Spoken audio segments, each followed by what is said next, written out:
اور آپ دنیا کے اندر جتنے بھی نظریات ہیں جن کی وجہ سے کسی سوسائٹی کو یا کسی ملک کو آپ نے چلانا ہے، ان کے اندر سے چوز کرنا چاہتے ہیں کوئی نظریہ، تو آپ کے سامنے صرف دو نظریے ہیں اکنامک نظریے جن کے اوپر سیاست ہو سکتی ہے. ایک کیپٹلزم ہے اور ایک سوشلزم ہے. اس کے علاوہ کوئی نظریہ نہیں ہے. کچھ ملک اس کا مکسڈ اکانومی چلاتے ہیں، جیسے اسکینڈینیوین کنٹریز ہیں، سویڈن ہے، ڈینمارک ہے، ناروے ہے، یا ایون آئس لینڈ ہے.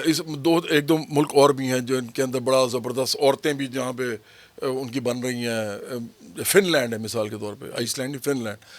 تو ڈینمارک میں بھی عورتیں بہت زیادہ ہیں اس وقت، جو کہ رولنگ پوزیشن پہ ہے. تو یہ جو ملک ہے یہ مکس اکانومی چلاتے ہیں. اچھا، کچھ ملک ایسے ہیں جو انہوں نے سوشلزم قائم کیا، جیسے رشیا ہے، جیسے چائنا ہے. اور چائنا تو آج بھی اپنے آپ کو کمیونسٹ کہتا ہے، کمیونسٹ پارٹی آف چائنا ہے ان کی، وہی رول کرتی اور ڈکٹیٹرشپ ہے ان کی ایک طرح سے.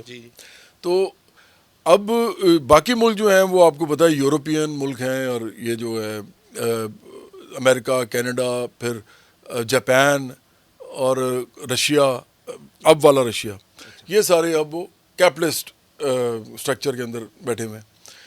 میں کہنا صرف آپ کو یہ چاہ رہا ہوں کہ آپ کی پارٹی جو ہے وہ کھڑی کس کے اوپر ہے، نظریے کے اوپر. ہماری پارٹی سوشلزم پہ کھڑی ہے. ہمارے قرار کے ساتھ کوئی تعلق ہی نہیں بن سکتا. ہمارا تعلق شاہد افریدی کے ساتھ بن ہی نہیں سکتا. ہمارا کس سے بن سکتا ہے؟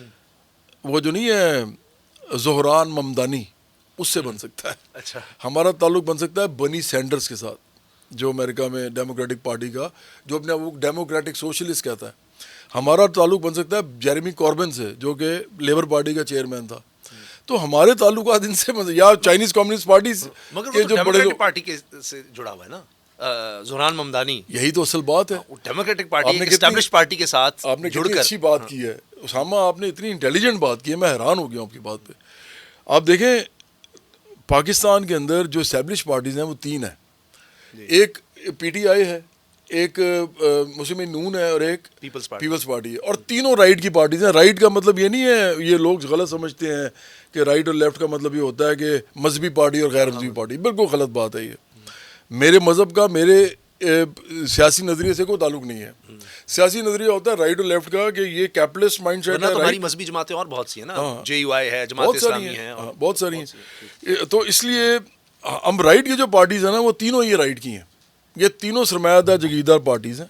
یہ تینوں کیپٹلزم میں چلانا چاہتی ہیں. یہ تینوں فری مارکیٹ اکانومی چلانا چاہتی ہیں. یہ تینوں ٹرکل ڈاؤن افیکٹ پہ بیٹھی ہوئی ہیں کہ جی جب امیر اور امیر ہوگا تو پھر غریب کو بھی کچھ ملے گا.